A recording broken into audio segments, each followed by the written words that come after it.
Praise the lord. ಕರ್ತನಲ್ಲಿ ಪ್ರಿಯರಾದ ನನ್ನ ಸಹೋದರ ಸಹೋದರಿಯರೇ, ನಿಮ್ಮೆಲ್ಲರನ್ನು ಕೂಡ ಕರ್ತನಾದಂಥ ಯೇಸು ಕ್ರಿಸ್ತನ ನಾಮದಲ್ಲಿ ಈ ಕಾರ್ಯಕ್ರಮದ ಮುಖಾಂತರವಾಗಿ ಸಂಧಿಸುವುದರಲ್ಲಿ ನಾನು ಬಹಳ ಸಂತೋಷ ಪಡ್ತೇನೆ. ಕಳೆದ ಕೆಲವು ವಾರಗಳಿಂದ ಅಥವಾ ಕೆಲವು ತಿಂಗಳುಗಳಿಂದ ನಾವು ಪ್ರಕಟಣೆಯ ಪುಸ್ತಕದಲ್ಲಿ ಬರೆಯಲ್ಪಟ್ಟಿರುವಂಥ 7 ಸಭೆಗಳ ಬಗ್ಗೆ, 7 ಸಭೆಗಳಿಗೆ ಕರ್ತನಾದಂಥ ಯೇಸು ಕ್ರಿಸ್ತನು ಸ್ವತಃ ಬರೆದಂಥ ಪತ್ರಿಕೆಗಳ ಬಗ್ಗೆ ನಾವು ಧ್ಯಾನ ಮಾಡ್ತಾ ಬರ್ತಿದ್ದೇವೆ.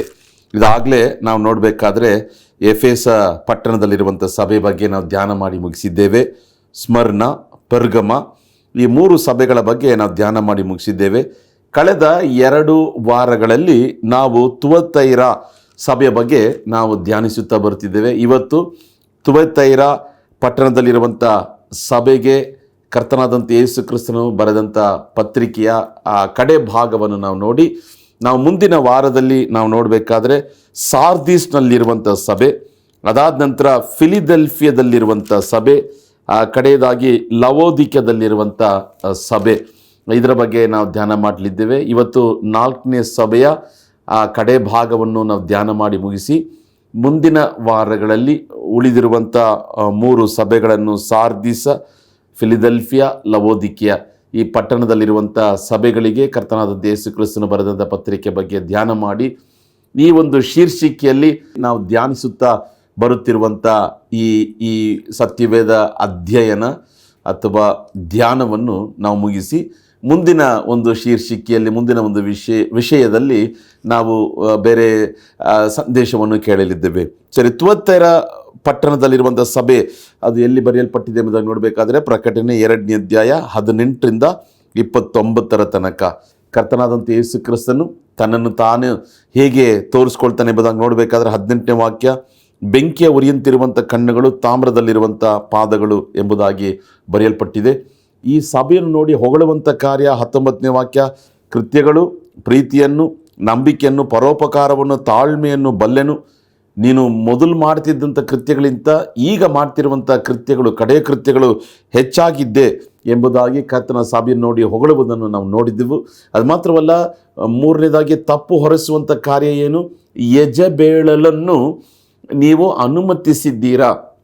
ಯೆಜಬೇಲಳು ತನ್ನನ್ನು ತಾನೇ ಪ್ರವಾದಿನಿ ಎಂಬುದಾಗಿ ಹೇಳಿಕೊಂಡು ಸಭೆಯಲ್ಲಿರುವಂಥ ದೇವರ ಸೇವಕರನ್ನು, ದೇವರ ದಾಸರನ್ನು ಜಾರತ್ವದಲ್ಲಿಯೂ ವಿಗ್ರಹಕ್ಕೆ ಸಮರ್ಪಿಸಿರುವಂಥ ಪದಾರ್ಥಗಳನ್ನು ತಿನ್ನುವುದರಲ್ಲಿಯೂ ಮಾರ್ಗ ತಪ್ಪಿ ಹೋಗುವಂತೆ ಮಾಡ್ತಿದ್ದಂಥ ಯೆಜಬೇಲಳನ್ನು ನೀವು ಅನುಮತಿ ಕೊಟ್ಟಿದ್ದೀರಾ, ಉಪದೇಶಗಳಿಗೆ ಅನುಮತಿ ಕೊಟ್ಟಿದ್ದೀರಾ, ತಡ ಮಾಡಲಿಲ್ಲ. ಇದರ ನಿಮಿತ್ತವಾಗಿ ಸಭೆಯ ಮೇಲೆ ನಾನು ತಪ್ಪು ಹೊರಿಸಬೇಕಾಗಿದೆ ಎಂಬುದಾಗಿ ಕರ್ತನಾದಂಥ ಯೇಸು ಕ್ರಿಸ್ತನು ಹೇಳ್ತಿದ್ದಾನೆ. ಇವತ್ತು ಕೂಡ ಈ ರೀತಿಯಾಗಿ ಅನೇಕ ಸಭೆಗಳಲ್ಲಿ ಕಾಣಲ್ಪಡುತ್ತಿದೆ. 2000 ವರ್ಷಗಳ ಹಿಂದೆ ಈ ರೀತಿಯಾದಂಥ ದುರುಪದೇಶಗಳು, ಸುಳ್ಳು ಪ್ರವಾದಿಗಳು, ಸುಳ್ಳು ಪ್ರವಾದನೆಗಳು ಜನರನ್ನು ಮಾರ್ಗ ತಪ್ಪಿ ನಡೆಯುವಂತೆ, ನರಕದ ಮಾರ್ಗದಲ್ಲಿ ನಡೆಯುವಂಥ ಉಪದೇಶಗಳು ಕಾಣಲ್ಪಟ್ಟಿರುವುದಾದರೆ, ಇವತ್ತು ಕೂಡ ಸೈತಾನನು ಅನೇಕ ಸಭೆಗಳನ್ನು ವಂಚಿಸುವುದನ್ನು ನಾವು ನೋಡ್ತೇವೆ. ಅದು ಮಾತ್ರವಲ್ಲ, ಕರ್ತನಾದಂಥ ಯೇಸು ಕ್ರಿಸ್ತನು ಹೇಳ್ತಾನೆ, ಆ ಯೆಜಬೇಲಳು, ಒಂದು ವೇಳೆ ಅವಳ ಹೆಸರು ಯೆಜಬೇಲಳು ಎಂಬುದಾಗಿ ಇಲ್ಲದೇ ಇರಬಹುದು, ಅಥವಾ ಯೆಜಬೇಲಳಿಗೆ ಒಂದು ಗುರುತಾಗಿ ಕೂಡ ಆ ಹೆಸರಿಟ್ಟು ಕರ್ತನ ಕರೀಬಹುದು. ಯೆಜಬೇಲಳು ಎಲ್ಲಿದ್ದಾಳೆ? ಹಳೆ ಒಡಂಬಡಿಕೆಯಲ್ಲಿ 1 ಅರಸುಗಳ ಪುಸ್ತಕದಲ್ಲಿ ನಾವು ನೋಡ್ತೇವೆ.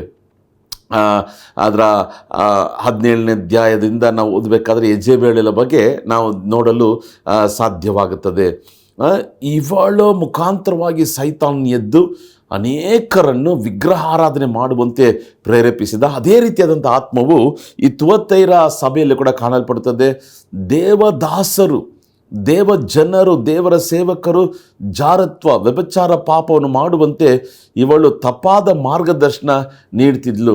ಇದು ಮಾಡಿದ್ರೆ ಏನು ಪರವಾಗಿಲ್ಲ ಎಂಬುದಾಗಿ ರಾಜಿ ಮಾಡಿಕೊಳ್ಳುವಂಥ ಒಂದು ಜೀವಿತ. ಕರ್ತನಾದಂಥ ಯೇಸು ಕ್ರಿಸ್ತನು ಹೇಳ್ತಾನೆ, ಅವಳು ಮನ ತಿರುಗಲು ನಾನು ಅವಕಾಶವನ್ನು ಕೊಟ್ಟೆ, ಕಾಲಾವಕಾಶವನ್ನು ಕೊಟ್ಟೆ, ಆದರೆ ಅವಳು ಮನ ತಿರುಗಲಿಲ್ಲ.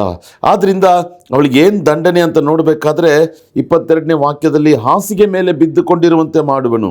ಅವಳೊಂದಿಗೆ ಯಾರೆಲ್ಲ ವ್ಯಭಿಚಾರ ಜಾರತ್ವದಲ್ಲಿ ಮಾಡಿದ್ರೋ ಅವರು ಕೂಡ ಮಹಾ ಸಂಕಟದಲ್ಲಿ ಬೀಳುವಂತೆ ಮಾಡುವನು. ಇದು ಕರ್ತನಾದಂಥ ಯೇಸು ಕ್ರಿಸ್ತನು ಆತನು ಸ್ವತಃ ಸಭೆಗೆ ಬರೆಯುವಂಥ ಪತ್ರಿಕೆ, ದಂಡನೆ ಇಲ್ಲ, ಶಿಕ್ಷೆ ಇಲ್ಲ, ಕರ್ತನು ಏನು ಮಾಡಲ್ಲ, ಕ್ಷಮಿಸ್ತಾನೆ ಎಂಬುದಾಗಿ ಒಂದು ಕೃಪೆಯಲ್ಲಿ, ಅದು ಹೈಪರ್ ಗ್ರೇಸ್ ಅಲ್ವಾ, ಅದರಲ್ಲಿ ಅನೇಕರು ಇವತ್ತು ಜೀವಿಸುತ್ತಾ ತಪ್ಪು ಮಾಡ್ತಾನೇ ಇದ್ದಾರೆ. ಕರ್ತನಾದಂಥ ಯೇಸು ಕ್ರಿಸ್ತನು ನಿಜವಾಗಲೂ ಕೃಪೆಯುಳ್ಳ ದೇವರು, ಕನಿಕರವುಳ್ಳ ದೇವರು. ನಾವು ತಪ್ಪು ಮಾಡುವಾಗ ನಮಗೆ ಆ ತಪ್ಪಿನ ಅರುಹನ್ನು ಹುಟ್ಟಿಸುವಂತೆ ವಾಕ್ಯದ ಮುಖಾಂತರವಾಗಿ, ಪವಿತ್ರಾತ್ಮನ ಮುಖಾಂತರವಾಗಿ, ದೇವಸೇವಕರ ಮುಖಾಂತರವಾಗಿ, ಪ್ರವಾದನೆ ಮುಖಾಂತರವಾಗಿ ಮಾತಾಡ್ತಾನೆ. ಅದಕ್ಕೆ ಒಂದು ಕಾಲಾವಕಾಶವನ್ನು ಕೊಡ್ತಾನೆ. ನೀನು ಇಷ್ಟರೊಳಗೆ ಮನ ತಿರುಗಬೇಕು. ಒಂದು ವೇಳೆ ಮನ ತಿರುಗದೆ ಹೋದರೆ ಯಜಬೇಳಲಿಗೆ ಕೊಡುವಂಥ ದಂಡನೆ ಹಾಸಿಗೆಯಲ್ಲಿ ಬೀಳುವಂತೆ ನಾನು ಮಾಡುವೆ. ಅದು ಮಾತ್ರವಲ್ಲ, ಅದಕ್ಕೆ ಒಂದು ವೇಳೆ ವ್ಯಾಧಿಯ ಹಾಸಿಗೆಯಲ್ಲಿ ಬೀಳುವಂತೆ ಮಾಡುವೆ ಎಂಬುದಾಗಿ ಕೂಡ ಒಂದು ಅರ್ಥ ಇದೆ. ಅಥವಾ ಆ ವ್ಯಭಿಚಾರದ ಹಾಸಿಗೆಯಲ್ಲೇ ಬೀಳುವಂತೆ ನಾನು ಮಾಡುವೆ. ಯಾಕೆಂದರೆ ಮನ ತಿರುಗುವುದಕ್ಕೆ ಸಮಯ ಕೊಟ್ಟೆ, ನೀನು ಮನ ತಿರುಗಲಿಲ್ಲ. ಯಾರೆಲ್ಲ ಈ ತಪ್ಪ ನಿನ್ನ ಸಂಗಡ ಮಾಡಿದ್ದಾರೋ ಅವರೆಲ್ಲರೂ ಕೂಡ ಮಹಾ ಸಂಕಟದಲ್ಲಿ ಬೀಳುವಂತೆ ಮಾಡುವೆ. ಇದು ಕರ್ತನೇ ಹೇಳುವಂಥ ಮಾತು. ಪ್ರಿಯ ಸಹೋದರ ಸಹೋದರಿಯರೇ, ನಮಗೆ ಒಂದೇ ಉದ್ದೇಶ ಇರಬೇಕು, ಹೇಗಾದರೂ ನಾವು ಪರಲೋಕ ರಾಜ್ಯಕ್ಕೆ ಹೋಗಬೇಕು. ಆಮೇನ್. ಆದ್ದರಿಂದ ನಾವು ಬಹಳ ಎಚ್ಚರಿಕೆ ಉಳ್ಳವರಾಗಿ, ಪ್ರಾರ್ಥನೆ ಮಾಡುವವರಾಗಿ, ಸತ್ಯವೇದದ ಸತ್ಯವುಳ್ಳ ಸರಿಯಾದ ಉಪದೇಶಗಳನ್ನು ಕೇಳಿ ಅದರ ಪ್ರಕಾರ ನಡೆಯುವವರಾಗಿ ಬಹಳ ಗಮನದಿಂದ ಕಾಣಲ್ಪಡಬೇಕು. ಅದು ಮಾತ್ರವಲ್ಲ, 23ನೇ ವಾಕ್ಯ ಹೇಳ್ತದೆ, ಅವಳ ಮಕ್ಕಳನ್ನು ಕೊಂದೇ ಕೊಲ್ಲುವೆನು. ಇದು ಯಾರು ಹೇಳೋದು? ಯೇಸ್ವಾಮಿ ಹೇಳೋದು. ಅವಳ ಮಕ್ಕಳಂತ ಹೇಳಬೇಕಾದ್ರೆ ಅವಳ ಉಪದೇಶವನ್ನು ಯಾರೆಲ್ಲ ಹಿಂಬಾಲಿಸ್ತಾರೋ ಕರ್ತನು ಹೇಳ್ತಾನೆ, ಕೊಲ್ಲುವೆನು, ಸಾಯಿಸ್ತೇನೆ. ಅದು ಮಾತ್ರವಲ್ಲ, ಆಗ ನಾನು ಮನುಷ್ಯರು ಅವರ ಅಂತರಂದ್ರಿಯವನ್ನು, ಹೃದಯವನ್ನು ಪರೀಕ್ಷಿಸುವವನಾಗಿ ಎಂಬುದನ್ನು ಎಲ್ಲ ಸಭೆಗಳು ಗೊತ್ತಾಗುವುದು. ನೋಡ್ರಿ, ಇವತ್ತು ಈ ಸಭೆಗೆ ಕರ್ತನು ಹೇಳುವಂಥ ಇನ್ನೂ ಕೆಲವು ಕಾರ್ಯಗಳನ್ನು ನಾವು ನೋಡಿ, ಜಯ ಹೊಂದುವವನಿಗೆ ಕರ್ತನು ಕೊಡುವಂಥ ಕೊಡುಗೆ ಏನು ಎಂಬುದನ್ನು ನಾವು ನೋಡಿ, ಇವತ್ತು ನಾವು ಈ ಭಾಗದಲ್ಲಿ ತುವತೈರ ಪಟ್ಟಣದಲ್ಲಿರುವಂಥ ಸಭೆಗೆ ಕರ್ತನಾದಂಥ ಯೇಸು ಕ್ರಿಸ್ತನು ಕೊಡುವಂಥ ಸುದ್ದಿಯನ್ನು ಧ್ಯಾನ ಮಾಡಿ ನಾವು ಮುಗಿಸ್ಲಿದ್ದೇವೆ. ಸರಿನಾ? ಆಮೇಲೆ ಇದನ್ನು ಮುಂದುವರೆದು ನೀವು ಮನೆಯಲ್ಲಿ ನೀವು ಧ್ಯಾನ ಮಾಡಿರಿ. ಇದಕ್ಕೆ ಸಂಬಂಧಪಟ್ಟಂಥ ಅನೇಕ ಪುಸ್ತಕಗಳನ್ನು ಕೊಂಡುಕೊಂಡು ಓದ್ರಿ. ಇನ್ನೂ ಅನೇಕ ರಹಸ್ಯಗಳನ್ನು ಕರ್ತನ ನಮಗೆ ತಿಳಿಯಪಡಿಸ್ತಾನೆ. ಇದು ನಮ್ಮ ಆತ್ಮಿಕ ಜೀವಿತಕ್ಕೆ ಬಹಳ ಪ್ರಯೋಜನಕರವಾಗಿರ್ತದೆ. ಅಂತ್ಯಕಾಲದಲ್ಲಿ ಜೀವಿಸ್ತಿರುವಂಥ ನಮಗೆ ಇದು ಬಹಳ ಅಗತ್ಯವಾಗಿರುವಂಥ ಒಂದು ಸಂದೇಶ. ಕರ್ತನೇನು ಹೇಳ್ತಾನೆ, ನಾನು ಅವರ ಮಕ್ಕಳನ್ನು ಕೊಂದೇ ಕೊಲ್ಲುವೆನು. ಯಾಕೆಂದರೆ ಕರ್ತನಾದಂಥ ಯೇಸು ಕ್ರಿಸ್ತನು ಹೇಳ್ತಿದ್ದಾನೆ, ನಮ್ಮ ಹೃದಯವನ್ನು, ನಮ್ಮ ಮನಸ್ಸನ್ನು ಅಥವಾ ಅಂತರಿಂದ್ರಿಯಗಳನ್ನು, ನಮ್ಮ ಮನಸ್ಸನ್ನು, ನಮ್ಮ ಹೃದಯವನ್ನು ಆತನು ಪರೀಕ್ಷಿಸುವಂಥ ದೇವರು. God examines our heart and mind. God looks at our heart and mind ಅಲ್ವಾ? ನಾವು ಮನಸ್ಸಲ್ಲಿ ಯೋಚನೆ ಮಾಡೋದನ್ನು ಕರ್ತನಾದಂಥ ಯೇಸು ಕ್ರಿಸ್ತನು ಅರಿತಿದ್ದಾನೆ. ಹೃದಯದಲ್ಲಿ ಆಲೋಚನೆ ಮಾಡುವುದನ್ನು ಕರ್ತನಾದಂಥ ಯೇಸು ಕ್ರಿಸ್ತನು ಅರಿತಿದ್ದಾನೆ. ಆದ್ದರಿಂದ ನಮ್ಮ ಮನಸ್ಸಿನ ಯೋಚನೆಗಳು, ನಮ್ಮ ಹೃದಯದ ಆಲೋಚನೆಗಳು ಕರ್ತನು ಮೆಚ್ಚುವಂತೆ ಕಾಣಲ್ಪಡಲಿ. ಆಮೇನ್, ಹಲ್ಲೆಲೂಯಾ. ನಮ್ಮ ಕೃತ್ಯಗಳನ್ನು ಮಾತ್ರ ಕರ್ತನು ನೋಡುವವನಲ್ಲ, ನಮ್ಮ ಮನಸ್ಸಿನ ಆಲೋಚನೆಗಳು, ನಮ್ಮ ಹೃದಯದ ಯೋಚನೆಗಳನ್ನು ಕೂಡ ಆತನು ಕಂಡುಕೊಳ್ಳುವಂಥ ದೇವರಾಗಿದ್ದಾನೆ. ಕಂಡುಕೊಳ್ಳೋದು ಮಾತ್ರವಲ್ಲ, ಪರೀಕ್ಷಿಸುವಂಥ ದೇವರಾಗಿದ್ದಾನೆ. ಪ್ರತಿಯೊಬ್ಬನು ತನ್ನ ಕೃತ್ಯಗಳಿಗೆ ತಕ್ಕ ಹಾಗೆ ಪ್ರತಿಫಲವನ್ನು ನಾನು ಕೊಡುವೆನು. ಪ್ರತಿಯೊಬ್ಬರಿಗೂ ಕರ್ತನು ನಮ್ಮ ಕೃತ್ಯಗಳಿಗೆ ತಕ್ಕ ಹಾಗೆ ಪ್ರತಿಫಲ ಕೊಡ್ತಾನೆ. ಪ್ರಿಯರಾದವರೇ, ಆಮೇಲೆ ನಾವು ಏನು ಕೃತ್ಯಗಳನ್ನು ಮಾಡ್ತೇವೆ ಅಥವಾ ಒಂದು ಬಡವರಿಗೆ ಸಹಾಯ ಮಾಡಿದರೆ ಅದಕ್ಕೆ ತಕ್ಕ ಪ್ರತಿಫಲವನ್ನು ಕರ್ತ ನಮಗೆ ಕೊಡ್ತಾನೆ. ಆಮೇಲೆ ಅಥವಾ ಒಂದು ಕೆಟ್ಟದನ್ನು ಮಾಡಿದರೆ ಅದಕ್ಕೆ ತಕ್ಕ ಪ್ರತಿಫಲವನ್ನು ಕೂಡ ನಾವು ಖಂಡಿತವಾಗ್ಲೂ ಅನುಭವಿಸಲೇಬೇಕು. ಈಗ ಗೋಧಿ ಬೀಜವನ್ನು ಬಿತ್ತುಬಿಟ್ಟು ನೀನು ಆಪಲ್ ಮರ ಎದುರು ನೋಡೋಕ್ಕೆ ಸಾಧ್ಯವಿಲ್ಲ, ಕರೆಕ್ಟ್ ಅಲ್ವಾ?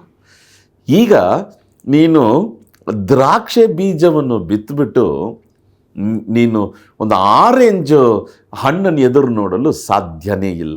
ಅಂದರೆ ಯಾವುದನ್ನು ಬಿತ್ತುತ್ತೇವೋ ಅದನ್ನೇ ಕೊಯ್ತೇವೆ. ಯಾವ ಕೃತ್ಯಗಳನ್ನು ನಾವು ಮಾಡ್ತೇವೋ ಅದೇ ಕೃತ್ಯಗಳಿಗೆ ತಕ್ಕ ಪ್ರತಿಫಲವನ್ನು ದೇವರು ನಮಗೆ ಕೊಡ್ತಾನೆ. ಆಮೇಲೆ ಈಗ ನಾವು ಬಡವರಿಗೆ ಸಹಾಯ ಮಾಡ್ತೀವಿ ಅಂದರೆ ನಮ್ಮ ಕೃತ್ಯಗಳು ನೋಡಿ ಕರ್ತನು ನಮಗೆ ಪ್ರತಿಫಲವನ್ನು ಕೊಡ್ತಾನೆ. ಅಥವಾ ಅಗತ್ಯದಲ್ಲಿರೋರಿಗಾಗಿ ನಾವು ಪ್ರಾರ್ಥನೆ ಮಾಡ್ತೀವಿ. ಆ ಕೃತ್ಯಗಳನ್ನು ನೋಡಿ ನಮ್ಮ ಕೃತ್ಯಗಳೇ ತಕ್ಕ ಹಾಗೆ ಕರ್ತನಿಗೆ ಪ್ರತಿಫಲವನ್ನು ಕೊಡುವಂಥ ದೇವರಾಗಿದ್ದಾನೆ. ಅದನ್ನೇ ಕರ್ತನು ಇಲ್ಲಿ ಹೇಳ್ತಿದ್ದಾನೆ, ನಿಮ್ಮಲ್ಲಿ ಪ್ರತಿಯೊಬ್ಬನಿಗೆ ಅವನವನ ಕೃತ್ಯಗಳಿಗೆ ತಕ್ಕ ಹಾಗೆ ಪ್ರತಿಫಲವನ್ನು ಕೊಡುವೆನು. ಆಮೇಲೆ ಆದ್ದರಿಂದ ನಮ್ಮ ಕೃತ್ಯಗಳು ಬಹಳ ಎಚ್ಚರಿಕೆ ಆಗಲಿ. ನಿಮ್ಮ ಮನೆಯಲ್ಲಿ ಯಾವ ಕೃತ್ಯಗಳನ್ನು ನೀವು ಮಾಡ್ತೀರಾ, ನಿಮ್ಮ ನೆಂಟರಿಗೆ, ಬಂಧು ಬಳಗದವರಿಗೆ, ಆಫೀಸಲ್ಲಿರೋರಿಗೆ, ಒಬ್ಬರಿಗಿನ್ನು ಚೆನ್ನಾಗಿ ನೋಡ್ಕೊಂಡು ಇನ್ನೊಬ್ಬರಿಗೆ ಪಕ್ಷಪಾತ ತೋರಿಸುವವರಾಗಿರ್ತೀರ, ಪಾರ್ಶಿಯಾಲಿಟಿ ತೋರಿಸುವವರಾಗಿರ್ತೀರ. ಬಹಳ ಗಮನದಿಂದ ಇರ್ರಿ. ನಮ್ಮನ್ನು ನೋಡುವಂಥ ಒಬ್ಬ ದೇವರಿದ್ದಾನೆ, ಸಿಂಹಾಸನದಲ್ಲಿ ಕುಳಿತಿದ್ದಾನೆ. ನಮ್ಮ ಪ್ರತಿಯೊಂದು ಕೃತ್ಯಗಳಿಗೆ ತಕ್ಕ ಹಾಗೆ ಪ್ರತಿಫಲವನ್ನು ಕೊಡ್ತಾನೆ. ಇವತ್ತು ಯಾಕೆ ಅನೇಕರು ಆಶೀರ್ವಾದನ ಹೊಂದ್ಕೊಳ್ಳೋಕ್ಕಾಗಲ್ಲ? ಕೃತ್ಯಗಳು ಸರಿಯಿಲ್ಲ. ಇವತ್ತು ಯಾಕೆ ಅನೇಕರು ಉದ್ಧಾರ ಆಗಲ್ಲ? ತಾಲಂತುಗಳಿದೆ, ಪ್ರತಿಭೆಗಳಿದೆ, ಟ್ಯಾಲೆಂಟ್ಗಳಿದೆ, ಮೇಲಕ್ಕೆ ಬರೋಕ್ಕಾಗ್ತಿಲ್ಲ. ಆದರೆ ಏನು ಟ್ಯಾಲೆಂಟೇ ಇಲ್ಲ, ಪ್ರತಿಭೆಗಳೆಲ್ಲ ಅವ್ರು ನೋಡಿದ್ರೆ ದೇವ್ರ ಮೇಲೆ ಕೆತ್ತುತ್ತಾನೆ. ನಮ್ಮ ಹೃದಯವನ್ನು, ನಮ್ಮ ಮನಸ್ಸನ್ನು ಪರೀಕ್ಷಿಸುವಂಥ ದೇವರು ನಮ್ಮ ಕರ್ತನಾದ ಯೇಸು ಕ್ರಿಸ್ತನು ನಮ್ಮ ಕೃತ್ಯಗಳಿಗೆ ತಕ್ಕ ಹಾಗೆ ಪ್ರತಿಫಲವನ್ನು ಆತನು ಕೊಡ್ತಾನೆ. ಆಮೇನ್.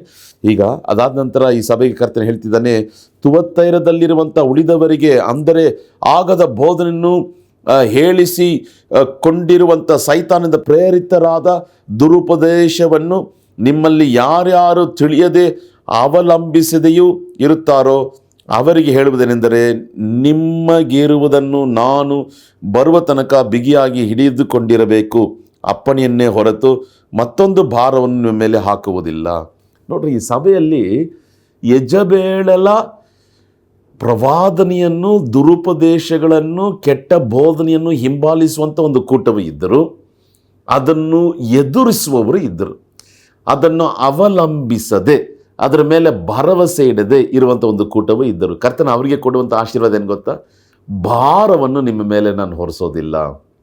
ನೀವು ಸುಳ್ಳು ಉಪದೇಶಗಳನ್ನು, ಸುಳ್ಳು ಪ್ರವಾದನೆಗಳನ್ನು ತಳ್ಳಿಟ್ಟು ನನ್ನ ವಾಕ್ಯಕ್ಕೆ ಭಯಭಕ್ತಿಯಿಂದ ವಿಧೇಯರಾಗಿ ನಡೆದುಕೊಳ್ಳುವುದರಿಂದ ನಾನು ನಿಮಗೆ ಭಾರವನ್ನು ನಿಮ್ಮ ಮೇಲೆ ಇಡೋದಿಲ್ಲ ಎಂಬುದಾಗಿ 25ನೇ ವಾಕ್ಯದಲ್ಲಿ ಕರ್ತನು ಹೇಳ್ತಿದ್ದಾನೆ. ಹಲ್ಲೆಲೂಯಾ, ಹಲ್ಲೆಲೂಯಾ, ಆಮೇನ್, ಆಮೇನ್.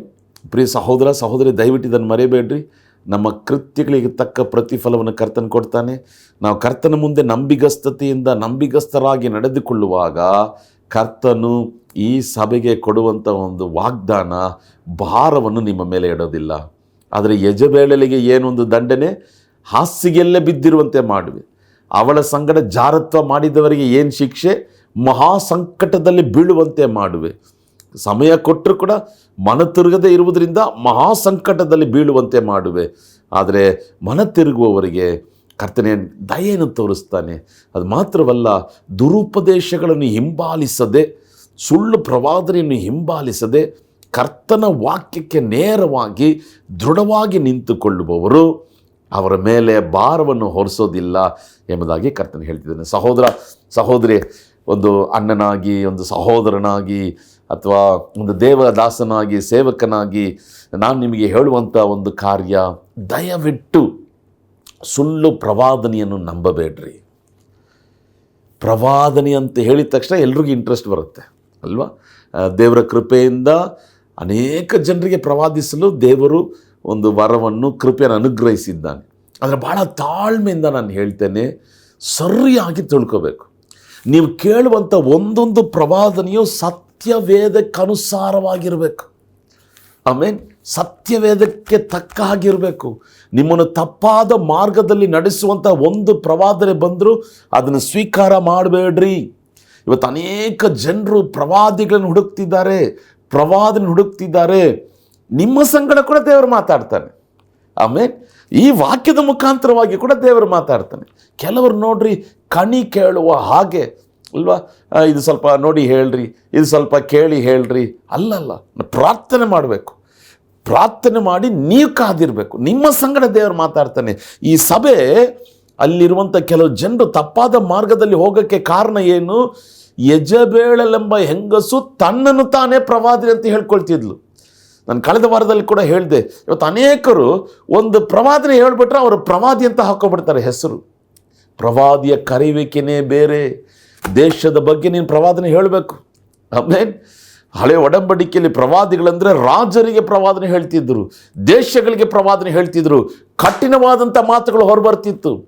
ಇವತ್ತು ಕಠಿಣವಾದಂಥ ಮಾತು ಪ್ರವಾದಿಯ ಬಾಯಿಂದ ಹೊರ ಬಂದರೆ ಮತ್ತೆ ಕರಿತೀರಾ ಅವ್ರನ್ನು?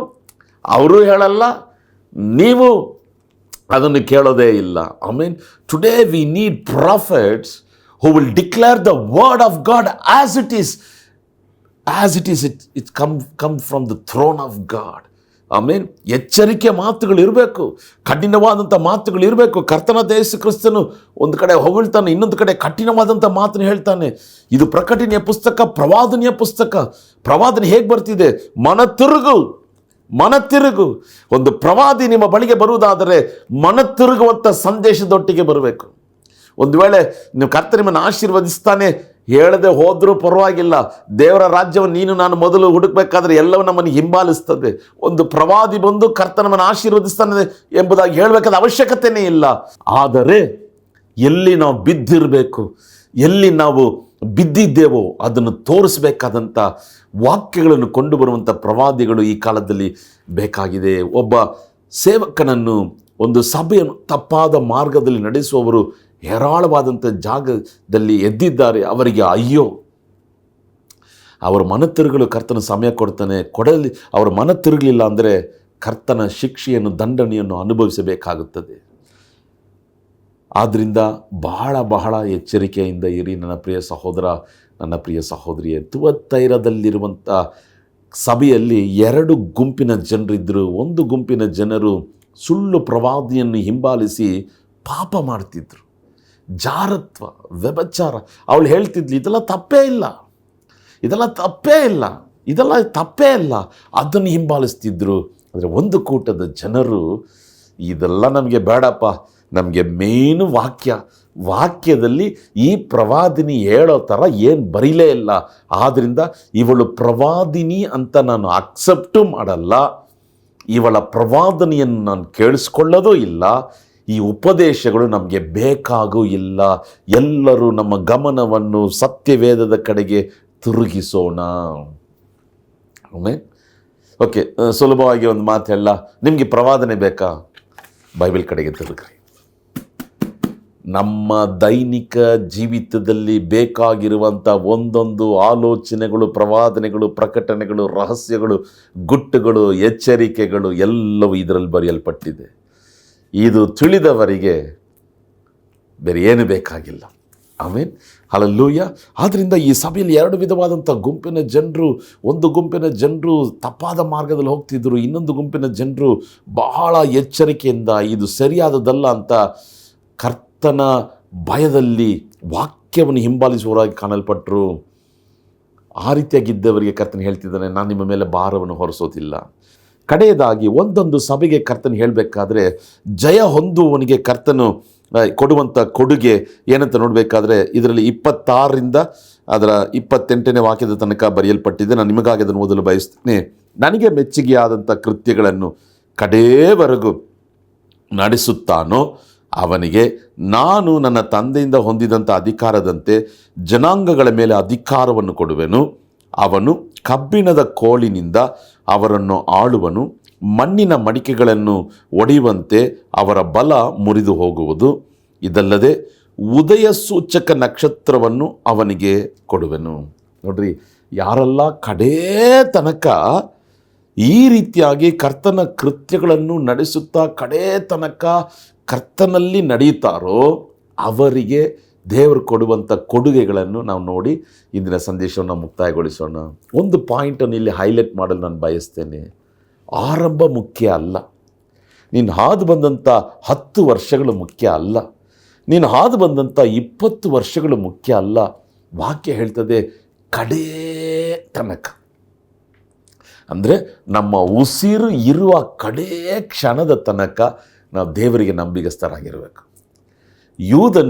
ಯೂದನ ಇಸ್ಕಾರಿಯತನು ಯೇಸುವಿನಿಂದ ಆರಿಸಲ್ಪಟ್ಟ, ಯೇಸುವಿನ ಸೇವೆಯಲ್ಲಿದ್ದ ಫೈನಾನ್ಸ್ ಮಿನಿಸ್ಟರ್ ಅಲ್ವಾ. ಇವತ್ತು ನಮ್ಮ ದೇಶದಲ್ಲಿ, ನಮ್ಮ ರಾಜ್ಯದಲ್ಲಿ ಫೈನಾನ್ಸ್ ಮಿನಿಸ್ಟರ್ ಇರೋ ಹಾಗೆ ಅವನು ಫೈನಾನ್ಸ್ ಮಿನಿಸ್ಟರ್. ಹಣ ಎಲ್ಲ ಅವನ ಹತ್ರನೇ ಇರ್ತಿತ್ತು, ಅವನ ಹತ್ರ ಕೇಳಿನೇ ಎಲ್ಲವನ್ನು ಮಾಡಬೇಕಾದಂಥ ಒಂದು ಸ್ಥಿತಿ. 3.5 ವರ್ಷಗಳು ಯೇಸುವಿನ ಅದ್ಭುತಗಳನ್ನು ಕಂಡ, ಉಪದೇಶಗಳನ್ನು ಕೇಳಿದ, ಯೇಸುವಿನ ಎಲ್ಲ ಕಾರ್ಯಗಳು ಮಾಡಿದ. ಅವನ ಅಂತ್ಯ ಘೋರವಾಗಿತ್ತು. ಆದ್ದರಿಂದ ಪ್ರಿಯ ಸಹೋದರ, ಪ್ರಿಯ ಸಹೋದರಿಯೇ, ಮತ್ತಾಯ 19 ವಾಕ್ಯ ಬರೆಯಲ್ಪಟ್ಟಿದೆ, ಮೊದಲಿದ್ದವನು ಕಡೆಯವನಾಗ್ತಾನೆ, ಕಡೆಯದಾಗಿದ್ದವನು ಮೊದಲು ಬರ್ತಾನೆ. ನಾವು ಕಡೇ ತನಕ ನಂಬಿಗಸ್ತರಾಗಿರಬೇಕು, ಕಡೇ ತನಕ ರಕ್ಷಣೆಯನ್ನು ಕಾದುಕೊಳ್ಬೇಕು. ಇನ್ನೇನು 1 ವರ್ಷ ಇದೆ ಸಾಯೋದಕ್ಕೆ. ಅನೇಕರು ಇವತ್ತು ರಕ್ಷಣೆ ಬಿಟ್ಬಿಟ್ಟು ಹಣ, ಹೆಸರು, ಹೊಗಳಿಕೆ, ದೇವರ ಭಯ ಇಲ್ಲದೆ ಹೋಗಿಬಿಟ್ಟಿದ್ದಾರೆ ಅನೇಕರು. ಆದ್ದರಿಂದ ಈ ಸಂದೇಶವನ್ನು ಕೇಳುವಂಥ ನನ್ನ ಪ್ರಿಯ ಸಹೋದರ, ನನ್ನ ಪ್ರಿಯ ಸಹೋದರಿಯೇ, ನನ್ನ ತಾಯಂದಿರೇ, ತಂದೆಯಂದಿರೇ, ದೇವರ ಬಳಿ ಒಂದು ಪ್ರಾರ್ಥನೆ ಮಾಡೋಣ. ದೇವರೇ, ಕಡೇ ತನಕ ನಾನು ನಿನಗೆ ನಂಬಿಗಸ್ತರಾಗಿರಬೇಕು ಸ್ವಾಮಿ. ಕೆಲವರ ಮರಣ ನೋಡಬೇಕಾದ್ರೆ ಆರಂಭದಲ್ಲಿ ಇವರು ಹೇಗಿದ್ದರು, ಕಡೆಯದಾಗೆಲ್ಲ ಇವರು ದೇವರ ಮಹಿಮೆನೇ ಕಳ್ಕೊಂಡ್ಬಿಟ್ರಲ್ಲ, ಆ ಥರನೂ ಸಾಕ್ಷಿಗಳು ಹೊರಬಂದಿದೆ. ದೇವರ ಆ ಥರ ಇಲ್ಲದೆ ಕಡೇ ತನಕ ಈ ಮನುಷ್ಯ ಯೇಸುವನ್ನು ಗಟ್ಟಿಯಾಗಿ ಹಿಡ್ಕೊಂಡ. ಎಷ್ಟೋ ಉಪದ್ರವ ಬಂತು, ಪಾಡುಗಳು ಬಂತು, ವೇದನೆಗಳು ಬಂತು, ಆದರೆ ಕಡೇ ತನಕ ಯೇಸುವನ್ನು ಗಟ್ಟಿಯಾಗಿ ಹಿಡ್ಕೊಂಡ. ಅಂಥ ಸಾಕ್ಷಿಯಿಂದ ದೇವರೇ, ನಾನು ಪರಲೋಕ ರಾಜ್ಯಕ್ಕೆ ಬರಲು ನನಗೆ ಕೃಪೆಯನ್ನು ಅನುಗ್ರಹಿಸು ಸ್ವಾಮಿ. Beginning is not important, your journey is not important, your end is important.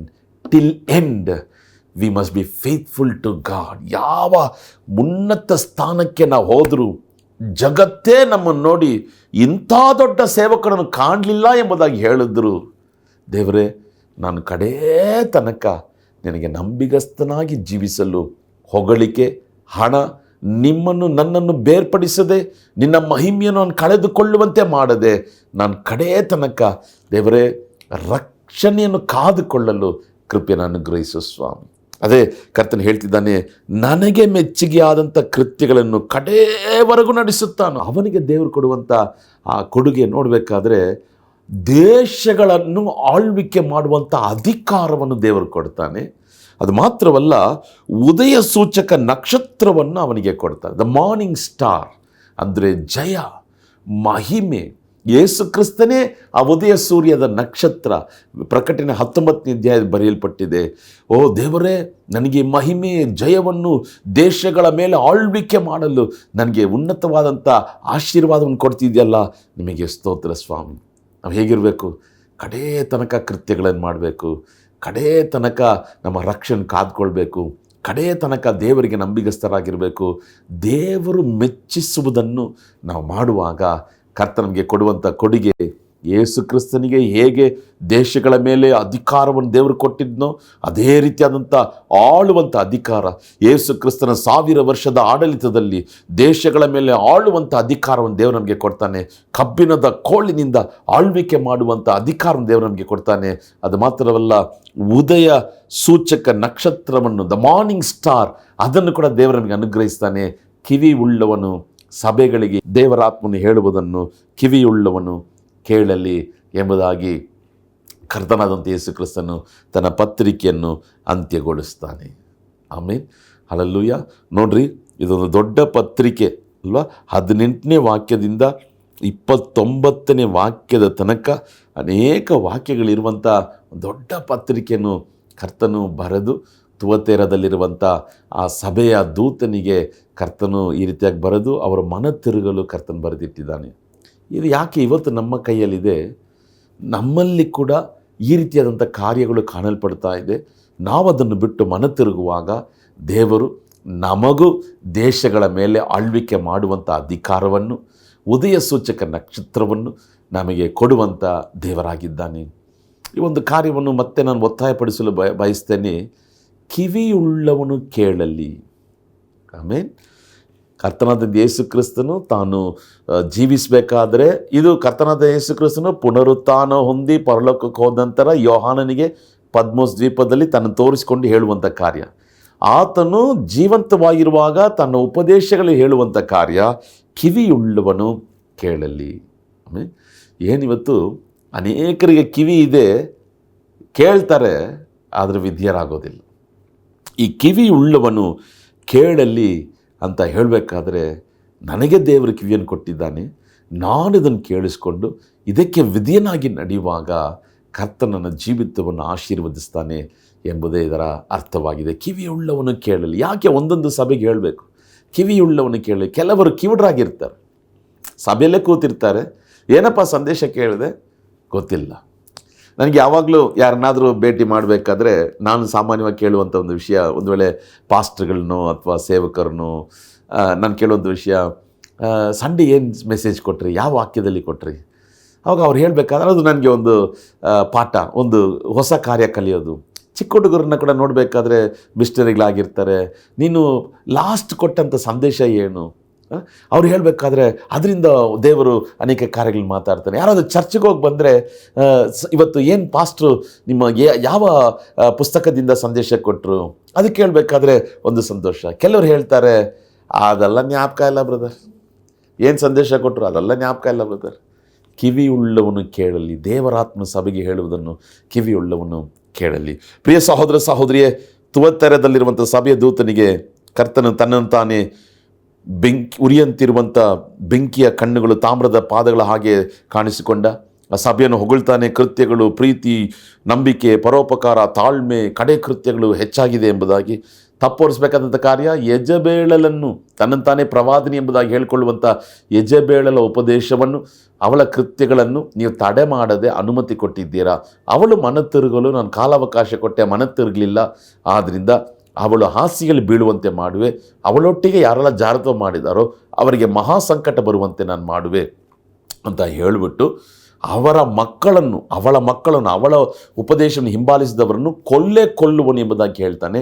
ಅದು ಮಾತ್ರವಲ್ಲ, ನನಗೆ ತುಂಬ ಇಷ್ಟವಾದಂಥ ಒಂದು ವಾಕ್ಯ ಇಲ್ಲಿ, ಕರ್ತನಾದ ಯೇಸು ಕ್ರಿಸ್ತನು ನಮ್ಮ ಅಂತರಿಂದ್ರಿಯಗಳನ್ನು, ನಮ್ಮ ಹೃದಯವನ್ನು, ಅಂದರೆ ನಮ್ಮ ಮನಸ್ಸನ್ನು, ನಮ್ಮ ಹೃದಯದ ಆಲೋಚನೆಗಳನ್ನು, ಅಂತರಿಂದ್ರಿಯಗಳನ್ನು ಆತನು ಪರೀಕ್ಷಿಸಿ ಅದಕ್ಕೆ ತಕ್ಕ ಹಾಗೆ ಪ್ರತಿಫಲವನ್ನು ಕೊಡ್ತಾನೆ.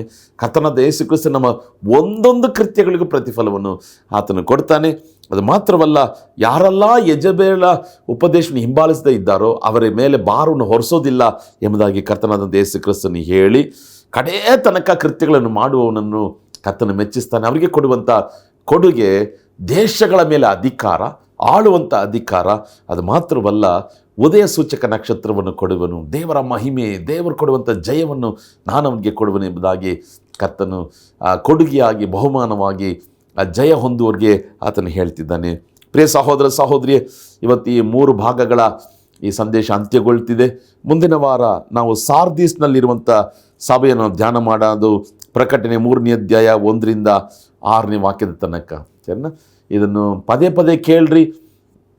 ಹೆಚ್ಚು ಕಮ್ಮಿ ಜನವರಿ ತಿಂಗಳಿಂದ ಇದನ್ನು ನಾನು ಮಾತಾಡ್ತಾ ಬರ್ತಿದ್ದೇನೆ. ಪರಿಶುದ್ಧಾತ್ಮನ ಬಲದಿಂದ, ಕೃಪೆಯಿಂದ ಪದೇ ಪದೇ ಕೇಳ್ರಿ. ಮೊದಲನೇ ಭಾಗದಿಂದ ಕೇಳ್ರಿ, ಪರಿಚಯದಿಂದ.